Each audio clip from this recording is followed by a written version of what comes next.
Bismillahirrahmanirrahim.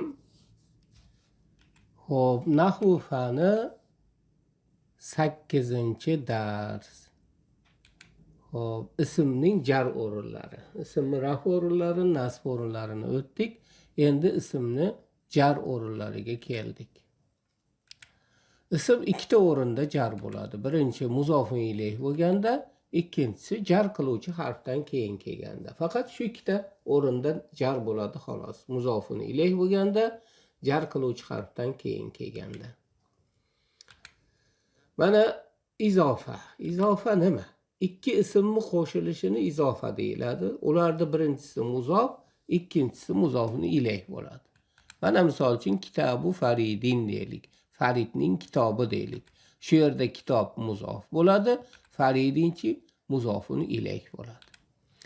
Muzofga aliflom bilan tanvin kirmaydi. Mana kitobuda e'tibor qilsanglar, tanvin ham kirmagan, kitobun demayapmiz, kitobu deyapmiz. Aliflom ham kirmagan, al kitobu deyilmaydi, kitobu deyiladi. Tushunarli bo'ldi? Endi harfi jarlar. Harfi jarlar 17 ta. Ular 17 ta. Mana misol uchun bi bilan yo qasam ma'nosida. Billahi desiz, Allohga qasam deysiz. Yo bil qalami desiz, qalam bilan deysiz. Ta bu ham faqat qasam ma'nosida. Tallohi, Allohga qasam degan. Ka o'xshash degani. Mana misol uchun laysa kamislihi shay'un. O'sha o unga o'xshash deganida.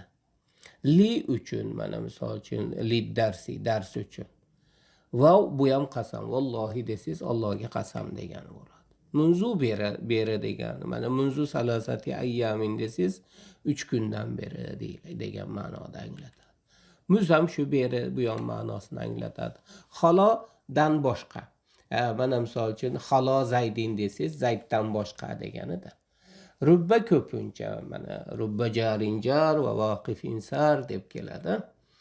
Hasha ham dan boshqa. Mana misol uchun hasha karimin desiz, karimdan boshqa degani bo'ladi. Fi ichida mana fil fasli sinfda degan. Ada bu ham dan boshqa. Xo'p, min dan mana min al fasli desiz, sinfdan deysizda. Min al hujrati desiz, hujradan deysiz. An bu ham dan ma'nosida keladi.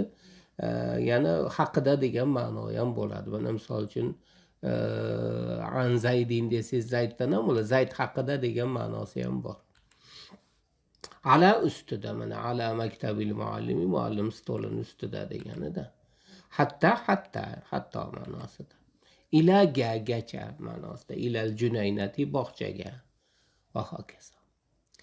Endi bu harfi jarlarni yodlab olishlikni oson nimasi? Endi biz shunaqa qilib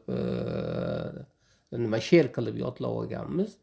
Bo'u ta'u kafulom va'u munzu musxala rubba hasha fi ado min an ala hatta ila deb shunaqa qilib yodlab olganmiz endi buni she'r qilib yodlashga oson bo'lishligi uchun shunaqa qilingan. Xo'p, bugungi darsimiz shu. Demak, ismni jar o'rinlari faqat ikkita ekan. Muzofun ilayh bo'lganda ekan va harfi jardan keyin kelganda ekan. Shu bilan darsimiz nihoyasiga yetdi. Salomat bo'linglar.